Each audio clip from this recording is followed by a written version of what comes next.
예. 아이가 이제 유치원에서는 선생님께 인사도 잘하고요. 친구들과도 잘 놀죠. 밥도 잘 먹어요. 근데 집에만 오면요. 아빠가 와도 본체 많지 인사도 안 해요. 동생하고 자꾸 싸워요. 그걸 밥 먹으라 그러면 진짜 말 안 들어요. 밥을 안 먹어. 유치원에 잘 먹어. 그러니까 엄마가 이제 한마디 하잖아요. 다운아, 왜 유치원에서와 집에서의 행동이 달라? 엄마는 다운이가 어디서든지 솔직하고 한결같은 모습을 보였으면 좋겠어. 이렇게 말을 한 거예요. 근데 아이가요. 혼잣말로 하는 거예요. 나도 유치원에서나 집에서나 한결같은 교육을 받았으면 좋겠어. 우리는요. 우리 아이가 밖에서 망가지는 줄 알아요. 사단이 우리를 어떻게 속이냐면 우리 애가 밖에서 문제가 되는 줄 알아요. 그래서 좋은 유치원 보내는 데부터 신경을 써요. 요 유치원 보낼까? 유치원. 솔직히 여기 계신 모든 어머님들 아이가 유치원 어디 보낼까에 고민 한번 안 하고 그냥 아무 데나 보낸 분은 안 계실 거예요. 그죠? 그 선택 중요해요. 초등학교 들어갈 때 되면 얘를 그냥 공교육에 보내야 되나 대안학교 보내야 되나 집에서 데리고 있어야 되나 고민 다 해요. 중학교 가면 마찬가지고 고등학교 과자고를 보내야 되나 일반고를 보내야 되나 특목고를 보내야 되나 고민들 다 해요. 밖에서 잘 키우는 거 중요할 수 있어요. 그러나 여러분 실제 아이들은 어디서 망가지냐면 엄마 아빠 입술 아래서 다 망가지고 있는 거예요. 엄마가 유치원 선생님만큼도 친절하지가 않은 거예요. 나한테는. 우리의 에너지를요. 좋은 학교, 좋은 환경, 좋은 바깥의 뭐에다가 아이를 둘 것인가에 고민하는 게 1%라면 하나님은 저와 여러분의 고민의 99%가 어떻게 좋은 엄마 될 것인가, 어떻게 좋은 아빠 될 것인가 거기에 있기를 원하시는 거예요. 저는 어느 날 진짜 계시적으로 깨달았어요. 하나님이 로망이 있다는 걸 깨달았어요. 하나님은 이런 걸 원하시더라고요. 어느 날 저한테 문득 깨닫게 하신 거예요. 아들아, 나는 너의 딸에게 이렇게 말해주고 싶다. 이런 마음을 주시는 거예요. 하나님이요, 제 딸한테 이렇게 말해주고 싶대요. 딸아, 내가 너 정말 사랑해. 내가 정말 너 사랑하는데 내가 너를 얼마나 사랑하는지 뭘 보면 알 수 있냐면 내가 이 지구상에서 가장 멋진 아빠를 바로 너한테 줬어. 내가 너 얼마나 사랑하는지 이제 알겠지? 이 말을 하나님이 너무 하고 싶어 하신다는 걸 제가 알게 됐어요. 우리 딸에게. 내가 너를 진짜 사랑해서 이런 엄마를 너한테 붙여준 거야. 그때 아이가 100% 동감이 돼야 되는 거야. 그렇군요. 하나님이 나를 그렇게 사랑하셔서 이렇게 멋진 엄마, 멋진 아빠를 나한테 주셨군요. 이게 이 딸에게 동의가 돼야 되잖아요. 근데 하나님은 너무 그렇게 말씀하고 싶어서 딸한테 그렇게 얘기를 했는데 딸이 그래요? 그거였어요? 진짜 하나님 나 사랑하는지 잘 모르겠네. 이러면 안 되잖아요. 네, 저는 그걸 알게 됐어요. 진짜로. 그래서요. 제 인생의 목표가 바뀐 거예요. 여러분 잘 모르시지만 제가 30대 때는요. 정말 잘 나가는 사람이었어요. 제가 30대 때 김대중 대통령하고도 식사를 했었고요. 노무현 대통령하고도 식사를 했었어요. 개인적으로는 아니고 집단적으로. 여러분 30대 때 정말 우리 사회 오피니언 리더들로서 중요한 역할을 하는데 제가 쓰는 글, 제가 하는 말 이런 것들이 다 있었어요. 옛날엔 100분 토론 같은 데도 여러 번 나갔었고요. 9시 뉴스에도 여러 번 나왔어요. 여러분 그때 30대 때 저는 너무 바쁘게 살았고 되게 저한테 많은 사람들이 찾아오기도 했어요. 그리고 제가 굉장히 그런 영향력 있는 자리에 있는 것으로 인해 저도 기쁨도 있었어요. 그런데요. 그런 게 저한테는 하나도 중요하지 않았어요. 저한테는요.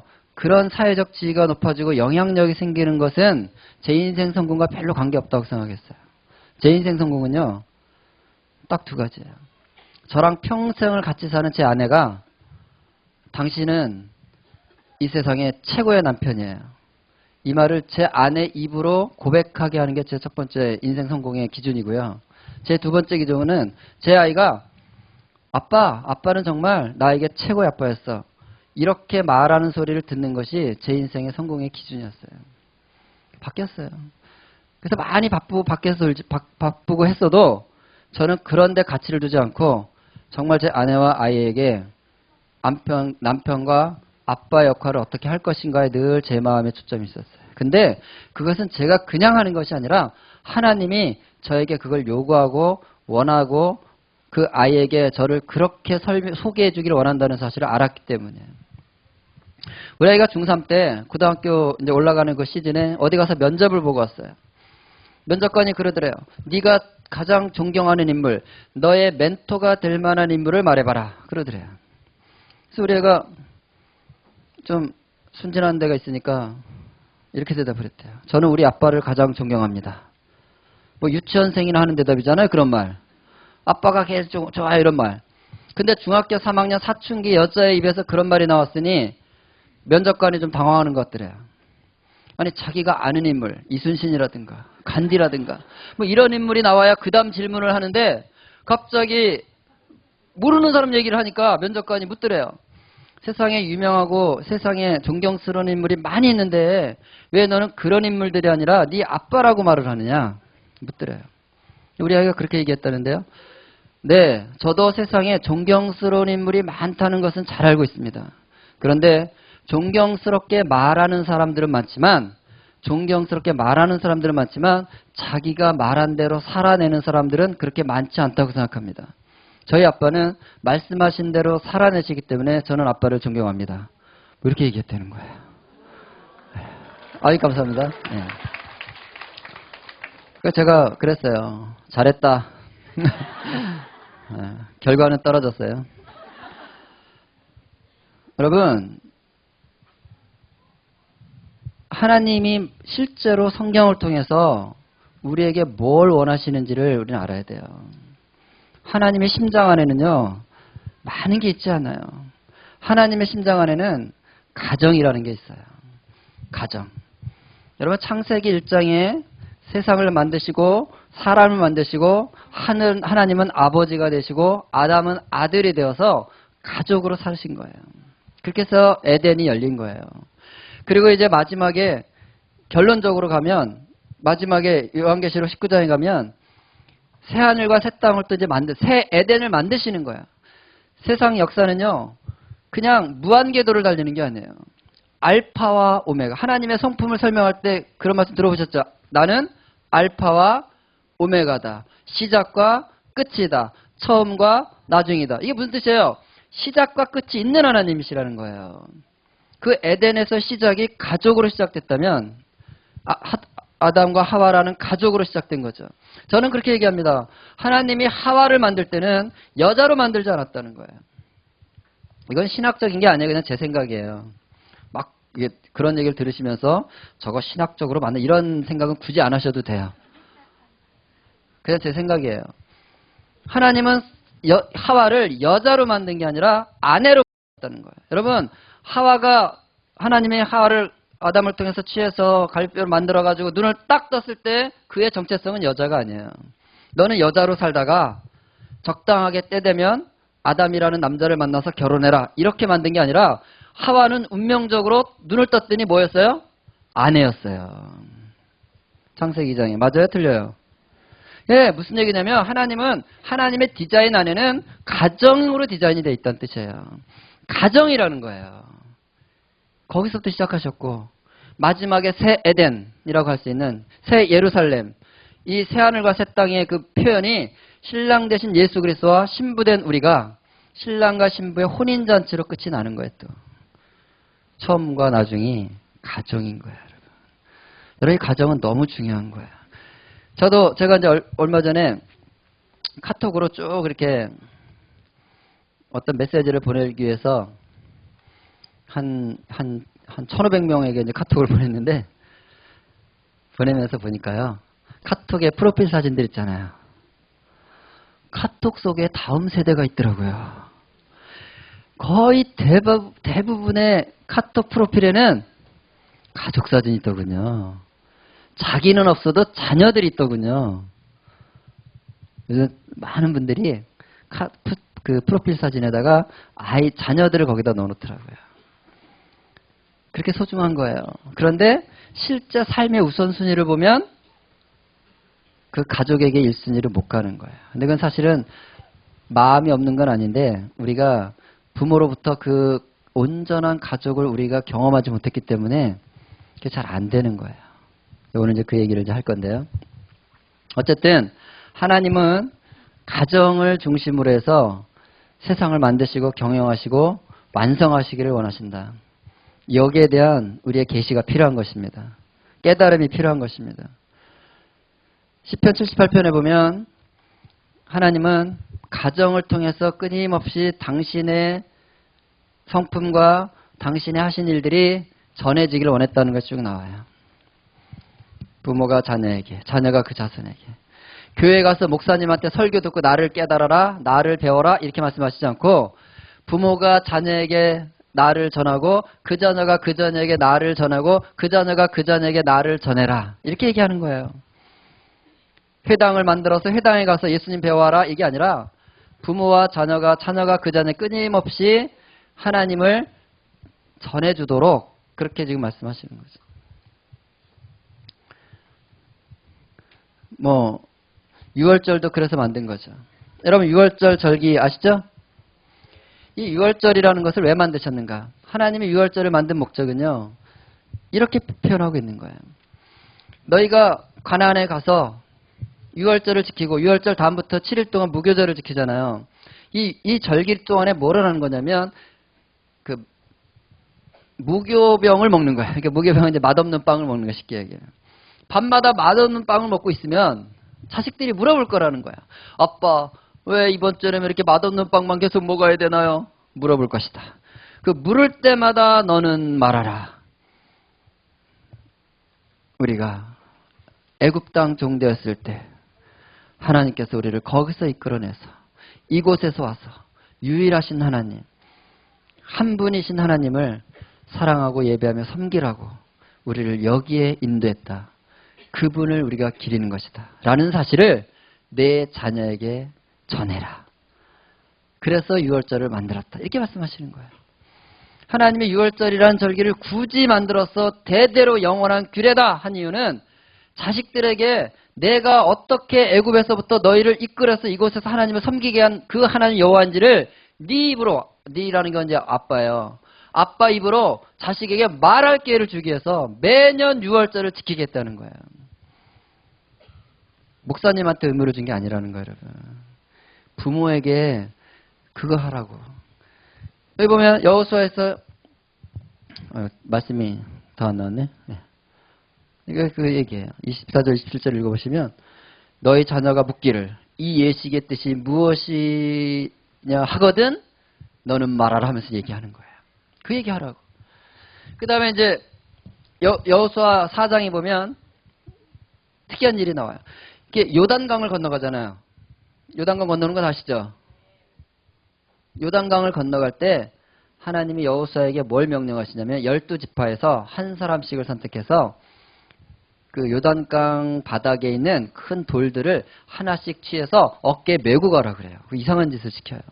그리고 메고 가다가 길갈이라는 땅에다가 거기다가 12개를 이렇게 포개 놓으라는 거예요. 12탑을 쌓으라는 거예요. 돌 가지고 12층 탑. 그 얘기예요. 여호수아가 요단에서 가져온 그 12돌을 길갈에 세우고 이 길갈은 길갈에서부터 출발해서 여기는 뭐냐면 전초기제 여기서부터 이제 가나안 7족속을 점령해 나가는 그 장소예요. 거기다 탑을 세우라는 거. 왜 세우라고 했냐면 그 뒤에 그거예요. 후일에 이제 자녀들이랑 부모가 이제 거기를 기념 올 거 아니에요. 우리 독립기념관 가듯이 이제 가는 거예요. 길갈에 딱 갔더니 탑이 있어. 돌탑이. 12개짜리. 그럼 애들이 물어볼 거 아니에요. 아빠, 뜬금없이 여기 웬 이런 돌이 있나요? 이게 뭔가요? 묻거든. 너는 말하라.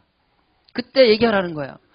우리가 애굽 땅 종되었을 때 하나님께서 거기서 우리를 이끌어서 이곳에 옮기셔서 이곳에서 하나님을 섬기라고. 그분이 바로 네가 섬길 하나님이라고. 그 말을 전하기 위해서 돌탑을 세워라 했다는 거예요. 여러분 돌탑을 세우라는 목적은 부모가 자녀들에게 하나님을 말할 기회를 주기 위해서 했다고 말씀하시는 거예요. 근데 이제 진짜 중요한 건 뭐겠어요? 엄마 아빠가 아이들에게 하나님을 말하려면요, 애들이 엄마 아빠를 신뢰해야 되거든요. 그잖아요. 엄마 아빠를 신뢰하고 존중하지 않으면 전해봤자 먹히지가 않는 거예요, 지금. 왜 하나님은 야, 내가 너를 진짜 사랑해서 세상에서 제일 멋진 아빠를 너한테 줬어 라고 아빠를 자녀에게 소개시키고 싶으냐면, 그렇게 돼야 내가 하는 말이 먹힌다는 거예요, 자녀들에게. 그래서 우리의 의무는요, 전하는 데 있는 것이 아니라 전할 수 있는 통로를 만들어야 된다는 거예요, 우리 자신. 그래서 사실은 초점이 부모에게 있는 거예요. 근데 이것이 얼마나 큰 축복인지 뒤에 가서 좀 나올 거예요. 그래서 이 하비 블루던이라는 사람이 그 기독교적 고전교육이라는 책을 썼는데, 이분이 그 책에서 한 얘기가 인상적이었어요. 모든 부모는 기본적으로 홈스쿨러라는 거예요. 다만 어떤 부모는 좀 더 많은 시간을 홈스쿨할 뿐이다. 그러니까 여러분, 교육의 방식은 세 가지가 있어요. 공교육에 보내는 방식이 있고, 대안학교 보내는 방식이 있고, 집에서 보내는 방식이 있어요. 그러나 공교육에 여러분 자녀들이 대부분 공교육 가죠, 지금. 공교육에 가도 여러분은 홈스쿨러라는 거예요. 대안학교를 보내고 있어도 홈스쿨러고, 집에 있어도 홈스쿨러라는 거예요. 왜냐하면 그것이 원안 교육이라는 거예요. 원안. 하나님이 원래 디자인한 교육은 부모가 자녀를 가르치라는 거예요. 가르칠 수 있는 능력을 키우라는 거예요. 그러니까 학교에서 선생님들이 아우, 저 선생님이 저렇게밖에 못해 우리 애들한테, 이런 걸 불평하는 것처럼 나를 불평하라는 거예요. 내가 홈스쿨러인데 나는 왜 엄마로서 이렇게 애들한테 거칠게 말을 하지? 왜 내 기분 내키는 대로 말을 하지? 진짜 나 불만이야. 이게 하나님의 디자인이라는 거예요. 그 유대인들은 그걸 지켜낸 사람들이고, 여러분 유대인들은 2000년 동안 나라가 없이 지냈고, 사실은 그 다윗 왕조 이후에 몰락하기 시작해가지고 뭐 여러분 잘 아시다시피 아시리아, 바벨론, 페르시아, 뭐 이런 헬라, 로마 이 시대 이후로 계속 뭐 변변치 않게 살아왔지만, 지금도 그들이 유대교인인 이유는 그들은 이 원한 교육을 했기 때문이라는 거예요. 그들은 부모가 자녀를 가르치는 그의 목숨을 걸었다는 거예요. 그래서 우리가 이제 요즘 유대인의 교육에 대해서 많이 나오지만, 유대인 교육을 나올 때 보면 항상 뭐가 얘기해요?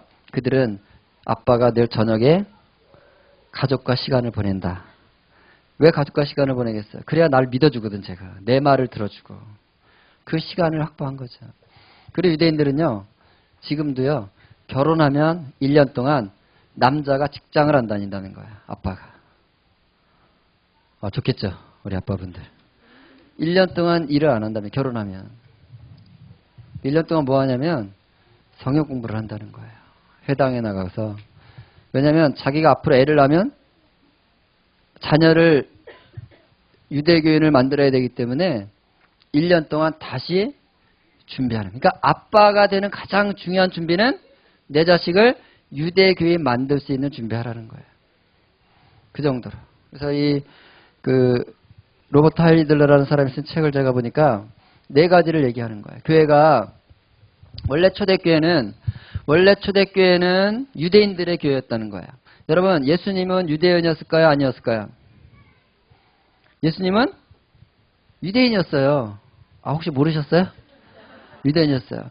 예수님의 12제자는 유대인이었을까요? 아니었을까요? 그 사도행전 초기에 나오는 그 예루살렘에서 그 4,000명 회개하고 그 예루살렘 교회를 만들고 했던 사람들이 유대인이었을까요? 아니었을까요? 그 사도 바울이 1차, 2차, 3차 전도여행 다닐 때 주로 어디 가서 전도하던가요? 회당. 거기에는 유대인이 모여있나요? 이방인이 모여있나요? 그리고 거기서 만들어진 교회는 유대인이에요? 아니에요? 다 유대인이었어요, 그들은.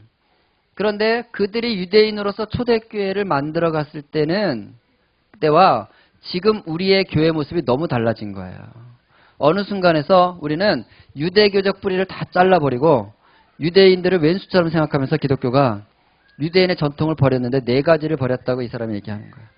하나님을 경외하는 태도가 교회 안에 사라졌다는 거예요. 여러분 그런 얘기 들어보셨어요? 유대인들은 성경을 필사할 때, 성경을 옮겨 적을 때 막 쓰다가 여호와라는 글자가 나오면 가서 목욕을 했대요. 너무 거룩하신 분의 이름을 써야 되기 때문에. 그리고 붓을 바꿨대요. 여호와라는 이름을 쓸 때 쓰는 붓을 따로 구별해 놓고 그걸로 썼고, 입으로는 말할 수가 없었어. 감히. 여러분도 왜 여러분 담임 목사님 이름을 면전에서 부를 수 있어요? 못 부르죠? 성질나도 못 부르죠?